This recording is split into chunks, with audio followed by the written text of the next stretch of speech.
दिल्ली में क्या कांग्रेस और आम आदमी पार्टी का समझौता हो पाए? क्या महाराष्ट्र में उद्धव गुट ने पहले ही घोषणा कर दी है कि भैया हम लोग 23 सीटों पर हम लोग चुनाव लड़ेंगे? बिहार में अभी तक औपचारिक घोषणा नहीं हुई है, पर 2 सीटों पर औपचारिक प्रत्याशी जनता दल यूनाइटेड के द्वारा घोषित कर दिए गए। कई ऐसी सीटें हैं मुंगेर वगैरह जैसी, जहां पे सब जानते हैं कि भैया कौन किस दल से वहां पे चुनाव लड़ेगा।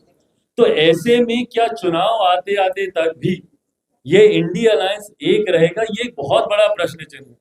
अभी तो खरमास के बाद भी भैया कई लोग खेलों की बात कर रहे हैं और बिहार में ही खेल की बात की जा रही है। और हकीकत है, when it comes to my chief minister you can never say never. कुछ भी संभव है जब मेरे मुख्यमंत्री की बात आती है। तो ऐसे में अभी भी गंगा से काफी पानी बहना बाकी है। चुनाव आते आते तक कई और परिस्थितियां बदलेंगी। तो ऐसे में इंडिया अलायंस का स्वरूप चुनाव के वक्त क्या रहेगा, ये देखना दिलचस्प है। उम्मीद आपकी पार्टी की क्या उम्मीद है? भाई उम्मीद की बात करें तो उम्मीदें तो खैर काफी होती हैं, बट हाँ, जब हम लोग एक गठबंधन का हिस्सा हैं तो यकीनन गठबंधन में तमाम दलों को वो सम्मान मिले। और यकीनन एनडीए गठबंधन में कई और दल भी हैं। मेरी बातचीत भारतीय जनता पार्टी के साथ चल रही है। भारतीय जनता पार्टी की बातचीत अलग अलग दलों के साथ और क्या चल रही है, नहीं चल रही, वो मेरी जानकारी में नहीं है।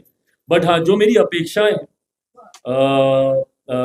जो मेरी उम्मीद है, उस आधार पर सकारात्मक बातचीत चल रही है। मुझे लगता है जल्द ही इसकी औपचारिक घोषणा भी कर दी जाएगी। मैं कतई नहीं बता पाऊंगा, और देखिए ये मैं तब तक नहीं बता पाऊंगा जब तक सारे दल एक साथ बैठकर साझा आप सब अनुभवी हैं, ये पहली बार ऐसा नहीं हो रहा है।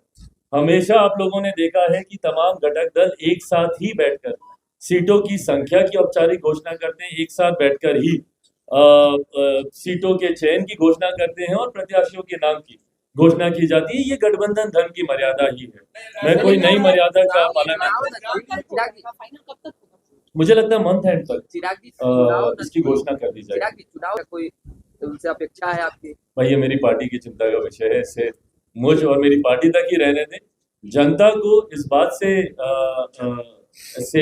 से लेना देना है कि भाई कौन कहां से चुनाव लड़ रहा है। चिराग जी, अंत में ये अपने आपके जो चिराग पासवान के पास जो क्राउड आ रही है उसी को देखकर क्या दावा कर रहे हैं? नहीं, मैं सिर्फ अपनी भीड़ ही नहीं, मैं मेरे प्रधानमंत्री आदरणीय नरेंद्र मोदी जी के प्रति जो जनता का विश्वास हर बीतते साल के साथ बढ़ता जा रहा है। अभी तक की सरकारों में हम लोगों ने एक एंटी इनकम्बेंसी देखी थी, पर ये पहली बार केंद्र में एक ऐसी सरकार आई है जो कि हर बीतते साल के साथ प्रो कम्बेंसी की ओर ये बढ़ती है।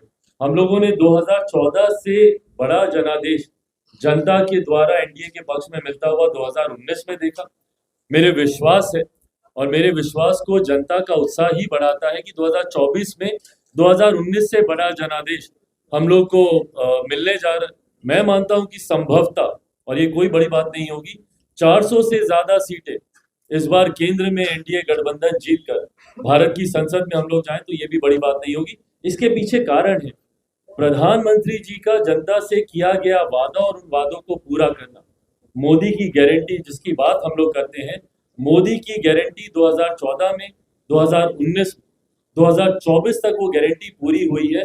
लाभार्थियों की संख्या जिस तरीके से बढ़ी है और उनका विश्वास जिस तरीके से केंद्र सरकार के प्रति विश्वास, बिहार फर्स्ट, बिहारी फर्स्ट के प्रति विश्वास, यकीनन जब मैं सभाओं में जाता हूं, जो भीड़ आती है उनमें जो उत्साह दिखता है, ये मेरे विश्वास को बढ़ाता है कि 40 की 40 सीटें हम लोग बिहार से जीतेंगे।